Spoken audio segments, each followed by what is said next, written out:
Hola, muy buenos días. Mi nombre es Rubén Quesada Gaete, soy académico de la Facultad de Medicina de la Universidad Católica del Norte y en esta oportunidad quiero conversarles sobre los aspectos clínicos del COVID-19, particularmente en población chilena.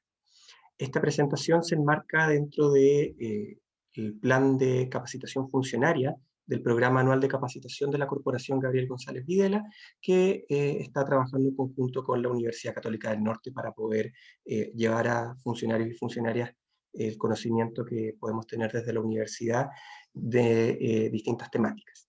Así que muy agradecido por la invitación, la doctora Muriel Ramírez, y manos a la obra. Primero, quiero plantearles los objetivos de esta presentación. La idea es que una vez que ustedes hayan podido ver esta documentación y analizarla, sean capaces de reconocer las principales características clínicas y epidemiológicas de un paciente con coronavirus en Chile, tanto en el ambiente ambulatorio, que es donde principalmente nos movemos en atención primaria, como también los pacientes del ámbito hospitalario. También se espera que sean capaces de identificar las principales particularidades del desarrollo de la enfermedad por COVID-19 en tres grupos específicos que tienen sus diferencias respecto al paciente adulto, que son niños, niñas y adolescentes, la mujer embarazada y los pacientes inmunocomprometidos. Por otra parte, y esto es una competencia que me gustaría que pudiésemos desarrollar durante esta presentación, que tiene que ver con valorar la importancia de la obtención de información de fuentes confiables. Y por otra parte, la importancia que tiene la ciencia en la toma de decisiones, particularmente en decisiones de salud pública. Primero, y a modo de contexto, tenemos que saber que esta es una enfermedad nueva. ¿Ya? Sus inicios son bastante recientes, se dan en Wuhan en el año 2019. Estamos hablando de que el 29 de diciembre ingresan 4 casos de neumonía en un hospital de Wuhan, donde tienen el factor común de que son trabajadores de un mercado en Huanan que desarrollan un cuadro respiratorio grave. Se les realiza la investigación, el perfil viral, donde ven una serie de agentes, y ninguno de los 26 agentes conocidos que se testean en estos pacientes marcó positivo, en ninguno de los 4 pacientes. Por lo mismo, estamos hablando del 29 de diciembre, el día 30, China en el CDC reporta que existe una neumonía que están teniendo en un hospital de origen desconocido, y rápidamente se activan las alarmas, y ya el 7 de enero se logra aislar este virus, se ve que es un virus nuevo, se le denomina SARS-CoV-2, se termina de secuenciar el virus completo el 10 de enero, y ya el 23 de enero Wuhan entra en un lockdown, en una cuarentena estricta, y el 30 de enero la Organización Mundial de la Salud decreta esto como una emergencia de preocupación internacional. ¿Ya? Estamos, insisto, hablando desde el 29 de diciembre al 30 de enero, se encienden las alarmas, se cuarentena una ciudad completa y se informa al mundo de que hay un problema que se avecina. Y del 30 de enero a fines de febrero ya teníamos más de 80.000 personas contagiadas de 47 países distintos del mundo, lo que muestra la gran capacidad de dispersión, de contagio y de replicación de este nuevo virus que se está empezando a conocer. La primera descripción clínica formal realizada se publica en el New England Journal of Medicine en febrero del año 2020, donde vemos que hay un nuevo coronavirus en pacientes con neumonía y se inicia la descripción de este virus, que ha ido cambiando a lo largo del tiempo y muchas veces nos cuesta estar al tanto de cuáles son sus principales características y cuáles son las principales manifestaciones clínicas y los desenlaces. ¿Qué ha ocurrido con este virus? Que no solo su secuenciación, sus medidas fueron bastante rápidas, más rápidas de lo que ha sido visto en todo el mundo. Hemos visto que para el VIH se demoraron entre 2 a 4 años. Para las distintas enfermedades los periodos son mucho más largos. Esto ha sido muy rápido, muy intenso, muy vertiginoso, y hemos caído en un fenómeno que está descrito en la literatura como infoxicación, haciendo alusión a la intoxicación por exceso de, en este caso sería una intoxicación por exceso de información que habitualmente nos tiene a los equipos clínicos muy abrumados con mucha información y dificultades para mantenernos al día de lo que se va descubriendo. También aquí es importante destacar de que no todo lo que se descubre es oro, muchas veces va a depender desde dónde se ha publicado, con qué nivel de rigurosidad sea el estudio, cuántas personas estén involucradas, si está publicado en alguna revista o en algún espacio de prestigio, o bien es un comentario en un medio de comunicación local de un país, o son estudios en proceso que muchas veces, antes de que se puedan sacar conclusiones de ese estudio, la prensa suele decir, se descubre, cura, para, y esto se replica por las redes sociales y se genera un fenómeno de amplificación de información que no sabemos si es correcto o no, y para nosotros como equipos de salud es súper importante que las recomendaciones las hagamos en función de eh, la evidencia, la ciencia, lo que sabemos que hasta este minuto sirve. Esto es para graficarles que desde que se descubrió y se empezó a publicar sobre el COVID-19, desde el año 2020, han existido 120.000, 130.000 publicaciones hasta la semana pasada, y esto va en aumento de una manera increíble. Por lo tanto, la información que se ha generado es mucha. Si la comparamos, por ejemplo, con tendencias de qué es lo que se está hablando, buscando o viendo en Internet, vemos que desde el 2010, finales de 2019, principios del 2020, el COVID-19 como tema presentó un crecimiento exponencial de hablar, de discutirlo, de conversar, de buscar en Internet sobre este tema, superando incluso temáticas que históricamente, aquí se ve bajito porque está en comparación del COVID, pero es una de las más altas, sobre temas como el cáncer, temas como salud en general, o incluso temas como el fútbol, que son bastante buscados en Internet. Sin ir más lejos, podemos ver que las menciones en los medios de comunicación de enfermedades como el coronavirus se han tomado la agenda en estos últimos 2 años, con 2.1 billones de menciones en los medios de comunicación. Estos son miles de millones, versus el VIH en toda su historia, que está llegando a los 70 millones de menciones, el SARS con 66, el MERS con 33, y el ébola, que todos escuchamos mucho del ébola, solo 16,2. Entonces, estamos hablando de que se habla mucho y hay mucha, mucha información de coronavirus circulante. Por lo tanto, como sugerencia, me permito plantearles que pudiésemos, siempre que como profesionales de la salud vamos a abordar un tema, podamos ver 3 aristas que van relacionándose entre sí, que tienen que ver con qué es lo que se sabe del tema, qué es lo que se ha generado como conocimiento, qué es lo que se recomienda en función de este conocimiento, y finalmente qué es lo que se termina haciendo, cuáles son los instructivos, cuáles son los protocolos, cuáles son las acciones emanadas de la autoridad que condicionan nuestro quehacer. Nosotros finalmente respondemos a una autoridad que ordena, genera protocolos, genera directrices, pero también como profesionales, como trabajadores y trabajadoras de salud, debemos saber de dónde vienen estas recomendaciones y de dónde emanan, de qué es lo que se sabe, qué es lo que va cambiando, cómo puedo hacerlo. Y para esto los valores que hay que desarrollar dentro de nuestras competencias son la rigurosidad, la responsabilidad, la buena fe, pensar que todo se está haciendo por mejor y no por intereses, ya sea políticos, económicos, personales, para generar este conocimiento, las recomendaciones o las acciones.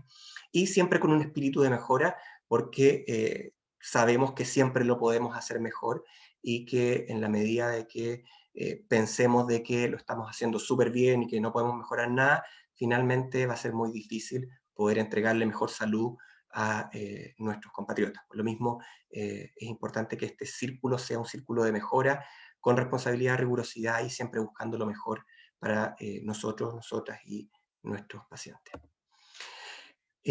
Vamos a hablar en función de las características epidemiológicas clínicas de nuestros pacientes chilenos y chilenas durante esta primera y segunda ola, Me estoy basando principalmente en el último informe epidemiológico, el número 116 que ha publicado el Ministerio de Salud para COVID-19, con los datos hasta finales de abril del año 2021. Aquí podemos ver nuestra región de Coquimbo y más que aprenderse estos números de memoria, lo que hay que destacar es que tenemos a nivel país más de 1 millón de casos notificados, que también es distinto de casos de personas que se hayan enfermado. Hay muchos pacientes que se enfermaron y nunca lo vamos a saber, nunca lo supimos y nunca los notificamos. Entonces, al menos que nosotros sepamos, existen más de 1 millón de chilenos y chilenas que se han contagiado con esta enfermedad, de los cuales lamentablemente han fallecido, con todos los reparos que tienen que ver con cómo informamos los fallecidos. Uno, que sean los pacientes que estén confirmados, los probables, los pacientes que hayan fallecido por causas sin que nosotros lo hayamos sabido, que al menos reportados hay más de 33.000 personas y familias que han sido afectadas fuertemente por esta enfermedad. Y aquí también me quiero detener en un punto que tiene que ver con lo que vamos a conversar durante estos próximos días, que no solo nos importan las personas que fallecen, sino que también nos importan las personas que enferman y que quedan con secuelas respiratorias, con secuelas neurológicas, con secuelas laborales, familiares, de salud mental, económicas, y todo el daño que se produce por la enfermedad, que va más allá de cuánta gente fallece, que es lamentable, pero no es el único criterio que nos debe importar si es que nos importa la salud global de la población. Primero vamos a analizar en una pirámide poblacional. Yo creo que todos manejamos el concepto de pirámide poblacional, cómo se ordenan y cómo podemos graficar la población, separados por un lado aquí en azul más oscuro a los hombres y en celeste a las mujeres, desde los 0 años hasta los 80 y más años, separados por grupo. Entonces vamos a ver que hombres de 0 a 4 años están acá graficados, abajo a la izquierda, mujeres de 0 a 4 años, y así vamos aumentando en nuestra pirámide poblacional, ¿ya? ¿Qué podemos desprender de este gráfico, de esta gráfica? Es que es una enfermedad que ocurre en todas las edades de la vida, en hombres y en mujeres. Por lo tanto, derribamos el primer mito de que esta es una enfermedad que no afecta a niños ni niñas, porque sí los afecta en cantidad importante y hemos visto en el último tiempo que los está afectando más. Es una enfermedad más frecuente en hombres que mujeres, ¿ya? Esto nos permite explicar por qué. Podemos inferir que puede tener condicionantes desde actividad laboral, desde exposición, cumplimiento de normas sanitarias, factores biológicos predisponentes. Pueden haber muchas, pero lo único que podemos demostrar en este minuto es que es más frecuente en hombres que mujeres y que mayoritariamente se da en población entre 25 y 29 años, población joven. Estamos hablando del número de casos, no del número de fallecidos. Es quienes enferman o han enfermado en Chile al 29 de abril. Vemos también, y esta gráfica nos permite ver cómo se han ido dando los casos. El anterior tenía que ver con todos los acumulados, y este tiene que ver con cómo se han ido dando a lo largo del tiempo. Y vemos por una parte que se aprecia la evolución por semanas epidemiológicas y la edad. ¿Y qué vamos a ver en esta gráfica que cambia de colores en ciertos cuadritos cada vez más intensos? Podemos ver qué tan ruda, qué tan fuerte, qué tanta gente enfermó en una determinada semana, en una determinada edad. Por lo tanto, podemos ver con los cambios de tonalidades las olas, por así decirlo. Y mientras más intenso, a lo largo del tiempo, vamos avanzando y vamos viendo más gente se enferma, menos gente se enferma, más gente se enferma. Y ahí se puede ver claramente cómo hay zonas más pintadas que representan los periodos más agudos de la primera ola y de la segunda ola que está totalmente en curso en nuestro país. Podemos ver, por ejemplo, que esta primera ola afectó fuertemente a la población desde 30 a 39 años durante la semana 21 del año 2020 y en segundo lugar a la población adulto mayor y menos afectada en ese momento estuvo la población infantil. ¿Ya? Posteriormente siguieron enfermando en menor cantidad y tuvimos un veranito de San Juan, que son los colores más claros para todas las edades, correspondientes a el fin de año 2020, principios del 2021. Y principios del 2021 se vuelve a colorear para todas las edades, pero vemos que en las edades más adultas, de 70 años hacia arriba, no se pintó, no se coloreó tanto. Eso quiere decir que no dio tan intensamente como dio en lo que podemos ver desde los 20 a los 60 años, que está claramente pintado, que podemos ver también que es una intensidad mayor, pero una duración también mayor de lo que duró la primera ola y que todavía hasta la fecha de corte está en curso y no sabemos cuánto va a durar. Sabemos que ha ido disminuyendo de a poco, pero no podemos dar tampoco fe de eso porque no sabemos cómo va a ir evolucionando. ¿Ya? ¿Por qué en esta segunda curva no afectó tanto a la población de 70 o más? Lo mismo que en el gráfico anterior, esto no permite explicarlo, pero podemos tener una serie de hipótesis en las que, por ejemplo, puede haber enfermedad previa de los adultos mayores, que en el fondo se enfermaron antes y algunos desarrollaron inmunidad o algunos lisa y llanamente fallecieron, los más proclives a enfermar. Podemos ver que el mismo proceso de vacunación quizás influyó, sobre todo en esta parte de acá, porque el proceso de vacunación se dio en las primeras, primer trimestre del año 2021, entonces pudiese también generar un componente de, como fueron los primeros en vacunarse, también se infectaron menos. ¿Ya?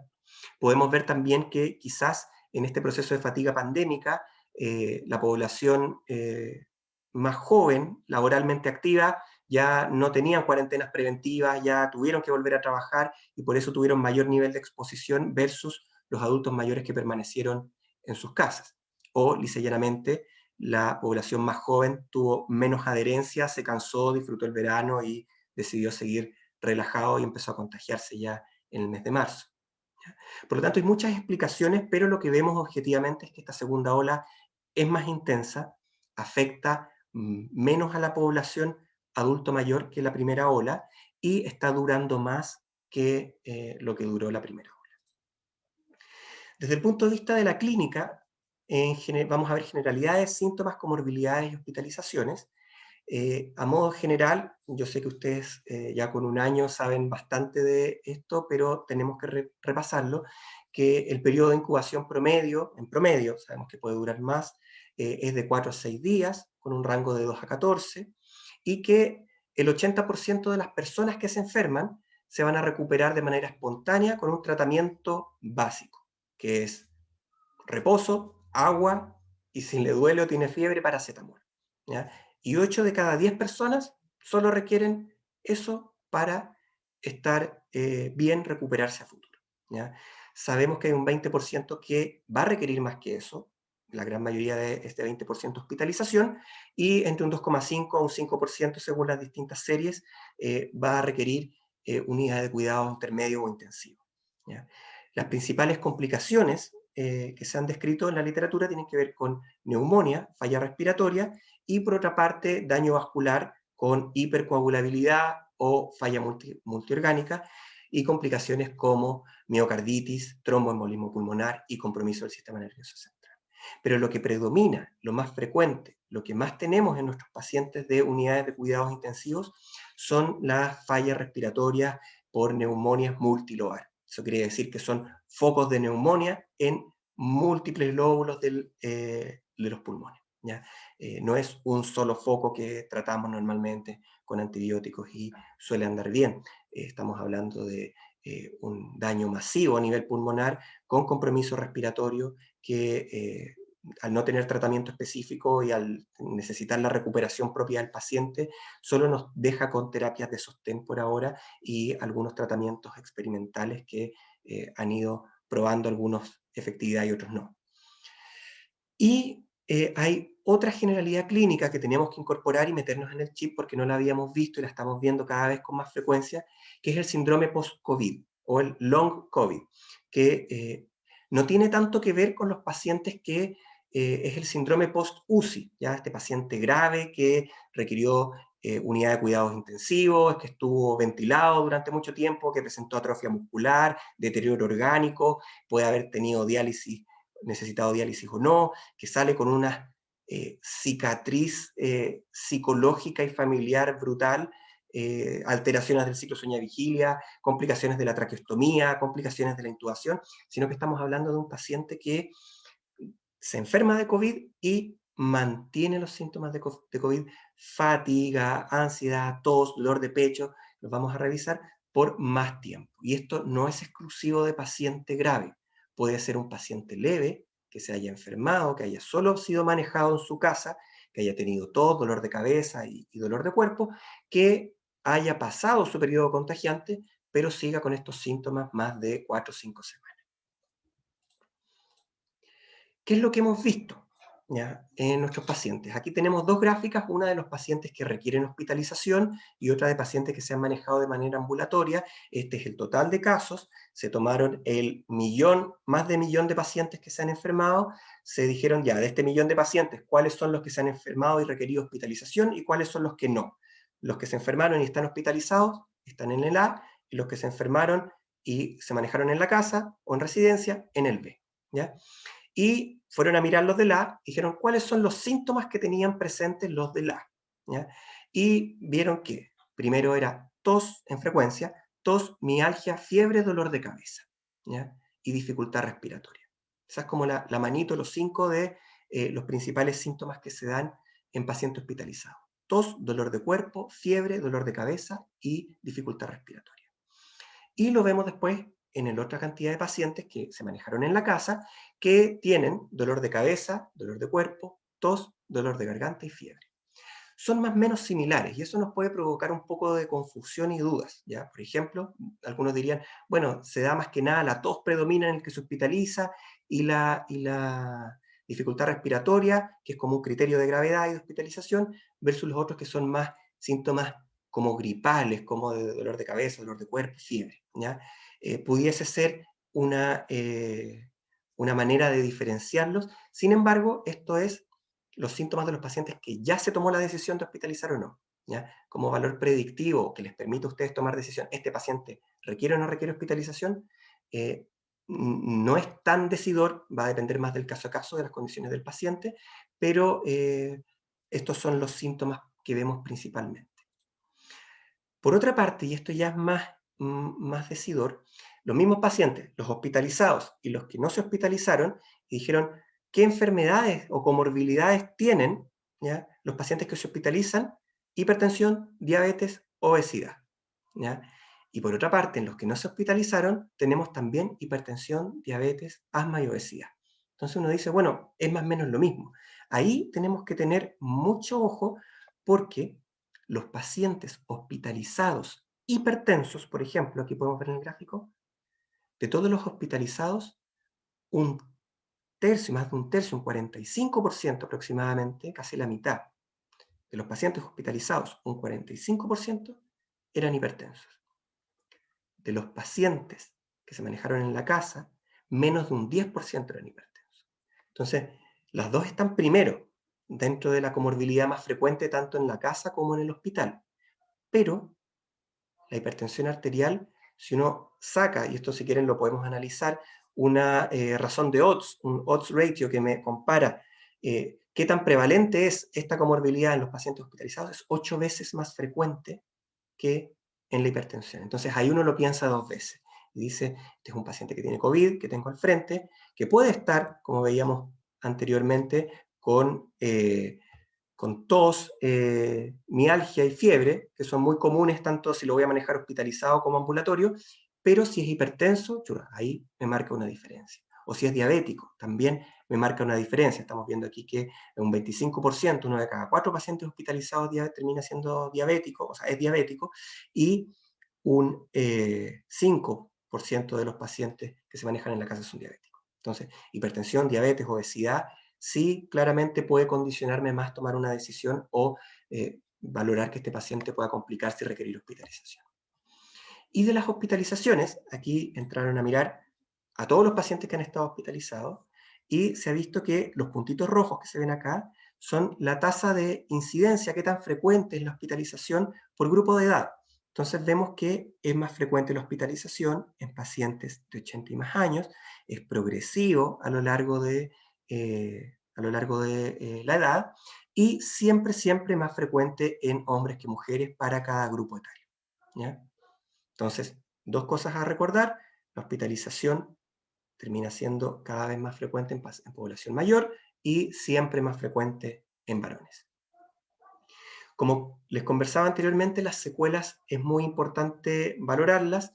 Esto es un estudio que está en proceso. Primero nos preocupamos de identificar el virus, de saber qué es lo que pasa, de intentar salvar la vida de las personas, de protegerlas del contagio, y finalmente esto es como en una, yo sé, a muchas personas no les gusta la analogía de la guerra, a mí tampoco, pero después de que termine este combate, salga el sol y veamos los caídos, los heridos, nos vamos a dar cuenta de que va a haber muchas personas que terminaron heridas, no fallecidas, ya sea por secuelas de hospitalización, síndrome post-COVID u otras implicancias sociales, económicas, laborales, familiares, que tenemos que también hacernos cargo como equipo de salud, y la atención primaria no va a estar ajena a esta responsabilidad.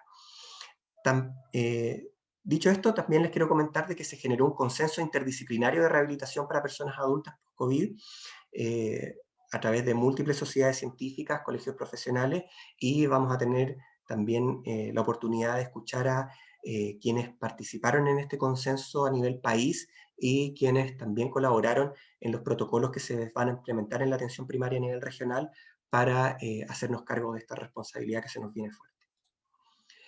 Y lo que les quería comentar de lo que estamos aprendiendo del síndrome clínico post-COVID-19 tiene que ver con el seguimiento que se le hace a los pacientes. Por ejemplo, 60 días después de que iniciaron los síntomas, vemos que en la fase aguda, a nivel internacional, esto ya no son datos de Chile, son datos de pacientes en Italia que se publicaron. Principalmente ahí tenía que ver los síntomas de fatiga, dificultad para respirar, dolor articular, dolor de pecho, problemas de visión y tos, ¿ya? Son los que más prevalecen en el seguimiento después de 60 días. O sea, estamos hablando de un paciente que 2 meses después de haber enfermado, muchos de ellos leves, quedan con este cansancio, agotamiento crónico, dificultad para respirar, con tos, con dolores, ¿ya? Y muchos de ellos difícilmente pueden reincorporarse a sus actividades familiares o laborales como lo hacían previo. Yo creo que todos tenemos algún paciente o hemos conocido a un familiar o un amigo o amiga que haya sido bastante deportista, bastante activo, y después de enfermar, por mucho que haya sido leve y manejado en su casa, no volvió a ser la misma persona. Entonces ahí radica también, y lo comentaba con la doctora Ramírez, la importancia de no solo prevenir la muerte, sino que prevenir la infección, porque no solamente lo importante, y voy a repetirlo hasta el cansancio, es fallecer. Vamos a dejar esta presentación hasta acá porque vamos a hacer otra con los grupos específicos. También va a estar disponible mi correo para las preguntas, lo voy a dejar en la siguiente presentación, y cualquier duda o consulta la podemos ver. Mañana recuerden que van a tener un Kahoot donde vamos a evaluar los principales datos entregados en esta presentación.